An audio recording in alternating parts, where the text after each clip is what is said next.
Hello and welcome to another Leetcode question. Today, Saidjahon Mamirov will help us solve the question group anagrams. Yeah, I will try to solve it. I'm not sure if I will help solve solve the question, but here we go.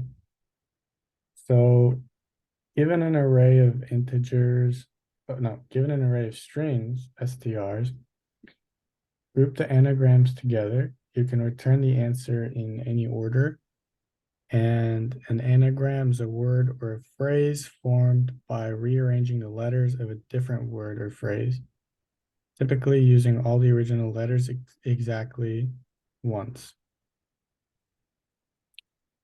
So in this case, eat and tea and eight will be one group, and bat will be its own because there's no anagram of bat. Nat and tan will also be anagrams, it seems like. And so they will be grouped together as well. And so the idea is we want to, I guess, find all the anagrams, group them together, and return them as an array of arrays. Um, and if we have a situation where we have just an empty string, well, we'll just return that empty string as its own group. And then in example 3, when we just have one string, we can just return that string by itself as well. And we're going to be guaranteed that strings.length will at least have something in it, whether it's an empty string or a bunch of different strings, as well as that strings.i's length can be 0, between 0 and 100, and it will only consist of lowercase English letters. Sounds good. And so I'm gonna guess that we will not be guaranteed anagrams, but if we don't have them, we just separate them into separate groups. Um, and then yeah, we'll just be returning an array of arrays which will contain strings. Okay, so I think I kind of get what the question is asking me. So I will try now and figure out some techniques that maybe we can use. Um, so how can we figure out what an anagram is? One way to think about it is like say we rearrange two words alphabetically. And if we rearrange two words alphabetically and compare them and they're the same, then they're anagrams. So in the case of like tea and eat, right, if we were to rearrange them alphabetically, we'd get AET and AET as well. So these two are anagrams. So then like these two would now be part of the same group. And the same with T rearranged will also be AET. So that will be part of the group. So that's kind of, I guess, important to understand what an anagram is to begin with. How can I go about solving this problem? So I guess one way, which is like a very brute force method, is to go through the list, and then we go through it once, and for each letter, so for eat, right, we go through the entire list once again and compare each one of these words to eat. And if it exists, if there's anagrams, we group them under the same umbrella. Then we start with T and we do the same for the rest. And then we do with tan and we do the same for the rest. and so on and so forth. But that will be not the most efficient solution just because we're going to be having nested for loops where we're traversing the input twice in that. So we're going to be traversing it to go of n squared time. But it is a solution if we don't come up with another one. What is some other way we can, I guess, go about it though? So what if we, I guess, as we traverse, we try something else maybe. So let's traverse this, right? Let's traverse strings and say we start with EAT. What can we do? Well, we can potentially, like I said, mentioned, maybe we can store it in a way that's like alphabetical, I guess. So if we store it in a way that means like AET, then when we get to TEA, we know when we can rearrange TEA to be AET as well, right? We can rearrange TEA to be AET again. And then we can rearrange, and then we get to the tan. So the tan will be A A ANT, right? And then the 8 will be rearranged to AET again. And then the NAT will be rearranged to ANT. And then finally the BAT will be rearranged to ABT. So something cool we noticed is the way I guess we rearrange them can help us figure out which ones are anagrams. And these are kind of grouped the way we want it, right? So I think what we want to do is these are not quite what I want to do. I think what I want to do is actually use a hash map. And let me just save these. So what we're going to do is we're going to use a hash map. And the idea behind it is, say we have AET like this. What we're going to check is EAT, can it be rearranged as AET? And if it is, our hash map's value will be some array, and we can store it in that array. And then ANT will be another way to rearrange it. So now when we witness or when we come across T will be added onto AET. And then we come across tan will be put into this one. 8 will be put into this one. And then NAT will go in here. And then finally, the ABT one will be that. And what we're going to do is we can just return the values of, like, we can somehow append these values to a result list and then return that. So that's kind of, I think, the idea I'm going to go with, just because this only allows us, or this only lets us travel strings once instead of in a nested way. So the tricky part will be trying to figure out how we can represent it in like this alphabetical order, because we don't want to technically sort. We don't want to sort this word each time, because then that's kind of counterintuitive to what we're trying to do. We're trying to make it as efficient as possible. So what we can do instead,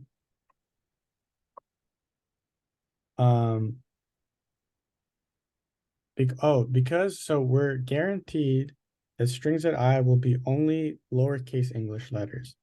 So what that means is that's going to guarantee us 26 slots, right? We don't have to worry about other characters. What that means is if we have an array, if we allocate like 26 spaces like this, right?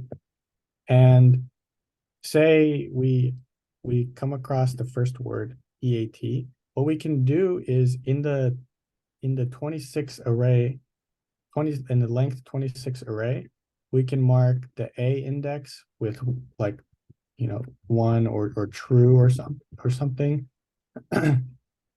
We can mark the E index with like true also, and then the T index with, true or something. I don't know. And what we can do now is compare this array to the T array. Notice the T array will be the exact same array because it contains the exact same characters, which means the array at those indices will be the exact same. So we can compare those two arrays. If those two arrays are equal, we can append, that word into so what's going to happen, I guess, is our key is going to be this array and our value is going to be an array of those words. So I'm going to put this in. Oops. What I'm going to do is actually, we're just going to, like, for sake of example, we're going to say like this. We're going to compare these two arrays, right? So I think I kind of, with my explanation, did go over like the pseudocode, sort of like we went over what we're going to be doing. So I'm going to get started on the code now. If you have any questions, I can answer them as well. Yep, I've got a question. Mhm. So what happens when you have, say, the word apple and you're Uh-huh. trying to match it to the one that you might have in the dictionary, right? Or you might not. So how how that would work in that case? So if I have the word apple, what I would do is, again, I'd create my array, right? I would mark all the indices as like one or true for apple, right? And then say I have like some random, uh, I'll just put a bunch of zeros, but we get the point. Then I check, is this array in my dictionary? If it's in my dictionary, that means either the word apple itself or an anagram of apple has already been inserted into my dictionary. If in this case it hasn't been inserted, I'm going to create a new key with this array and I'm going to have its value be apple. I'm going to insert apple as the value. Yep, Um, that makes complete sense. But in the case when we have like duplicate characters in the string, right? Uh, I assume when we have the word apple with one P, we don't want to match it to the one with two P's, right? right. Yeah. So then that's a good point. So what we can do instead is we can increment. So say this index means P. What we can do is, because we saw two P's, we can make it two like this to indicate that we have two P's. So now if we have an apple with one P, this would be one, and one is not equal to two, right? And so that's a good catch. That helps a lot in our implementation portion. Um, any other questions? I think I'm good. All right. So what do we want to do? Initially, I will create like a result list, which we won't probably use right away, but this will help us. This will be our return value. And like I mentioned, we want to go through strings, right? So maybe we can say for word in strs. And so now this word, uh, we need to create this array for this particular word. So we can go ahead and say for character in the word, right? We're gonna iterate through this word. And what we're gonna do, let's create this array, and we can call this the, I guess, index key. And this will just be a regular array. And what we can do, because I had mentioned we're going to have 26 characters, we can make this the length of 26. So we're just going to save this 26 length array space right away. And so how can we find the correct index, right? A should be index 0, B should be index 2, B should be index 1, C should be index 2, and so on and so forth. And so what we're going to utilize here is the ASCII method. And I believe in Python it's going to be ORed. So if we grab the ORed of CH, that's going to give us the ASCII value. And how do we find the correct one? Because remember, lowercase a, I believe, starts at 97. So, lowercase a's ASCII value is 97, B is 98, and so on and so forth. So say we have the character B, then B will be 98, right? And what we can do is say 98 minus 97 is 1, which means B will be in the first index. So what I can say is ord ch minus ord of A, or instead of ord of A, I can literally just say minus 97, I think, and it works either way. What we can do, this will give us the index that we want to put this character, or which index we want to increment. So what we can say is index key at this specific index. What we can say is we can increment it by 1. So if it's initially 0, that's fine. We just increment it by 1. But if it's already 1 and we've seen that character more than once now, we increment it on that value. So afterwards, now that we've created the index key, like I mentioned, we want to check if this index key exists in our dictionary. So if index key is in our dictionary, which we currently have not created, so let's go ahead and create that. We can call it a hash map. I'm not sure what a good name for this would be. So we can check if our index key is in our hash map. What we can do is, okay, so I got to be careful here because the values of my dictionary, they're going to be a list, right? So all the values will be a list, which will contain some words. I wonder if I can, so I wonder if this works. Let me know if this works, because I think if I remember correctly, I think maybe making a value a list is tricky. But we'll first check if it's not in the hash map. We want to create this index, right? So we're going to say hash map at index key gonna equal,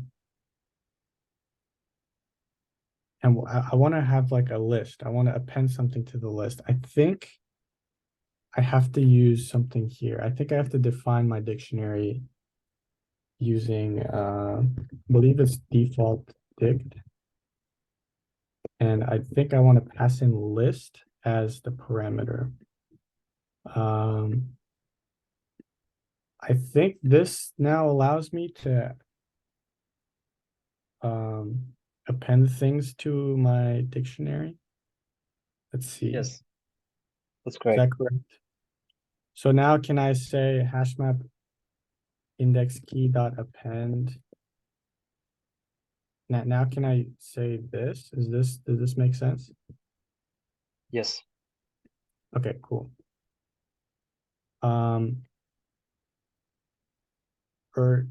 But does this mean I need to check it if it's in the hash map?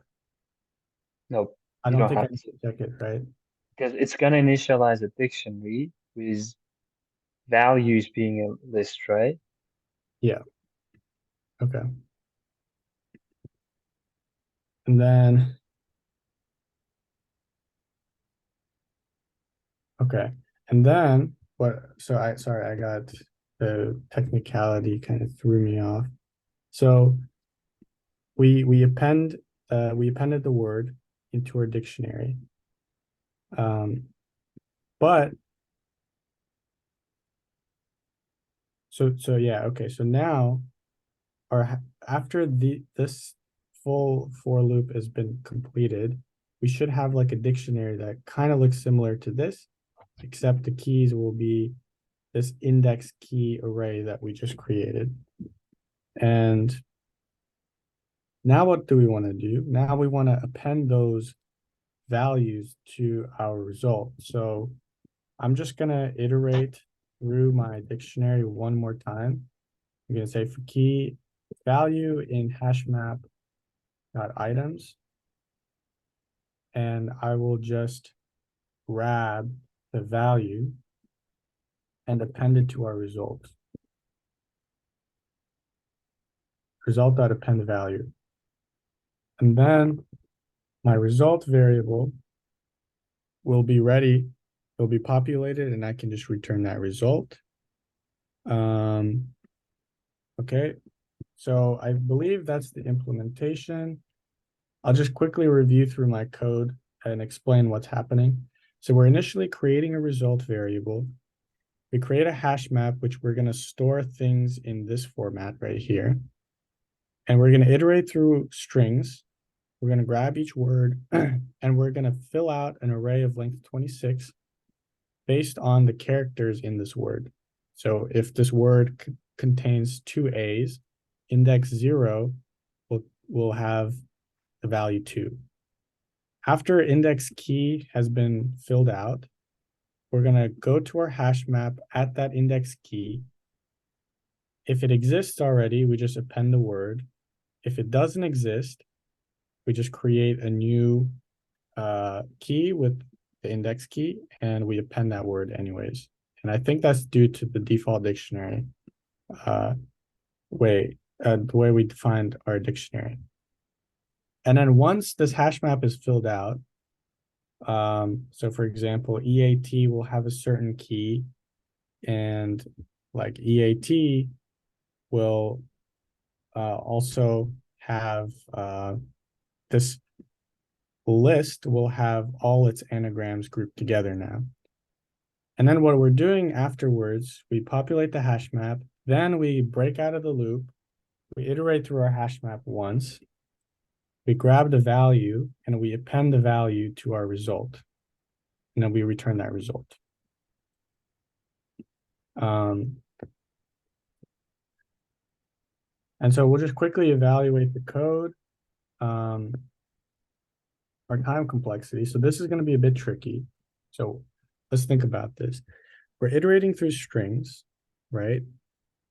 And then for each word, actually, we have to iterate through each of its characters. And then create, creating this index key and then appending it to a hash map. So in this case, we're traversing, say, n as in the length of strings. And then I believe it's n times m, as in m is the number of characters in each word. So I think it's n times m as the time complexity. And then space, well, the space, let's think about this. So in the case where there's no anagrams, we're going to have n number of nodes in our we're going to have an n number of nodes in our hash map. So this will be big O of n space. And then, okay, yeah, I believe I'm going to run the code.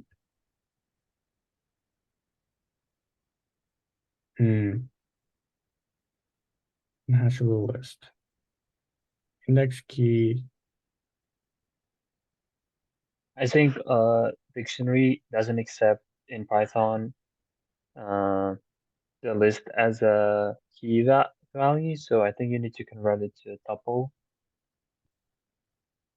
Oh, oh, okay. That's helpful. I So, didn't know that either. Just looked it up. okay. So what we're gonna do is we can convert this key, this index key to a tuple right before we um employ it, right before we add it to our hash map. So we can, I think actually we can just do, is it do I call it? How do I convert it? Go ahead, Is it go ahead. Just yeah, just do it. is it set like this? No, I think it's just the parentheses. Is it just parentheses like this? Yeah. And so, oh, so now the tuple will contain the array, right? Mm. Okay, got it.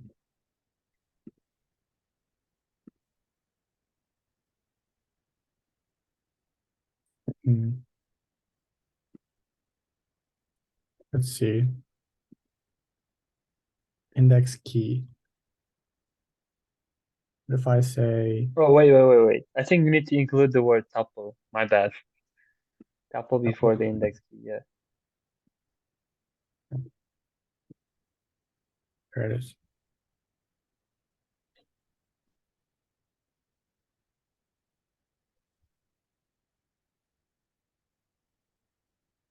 Okay, cool. Good job.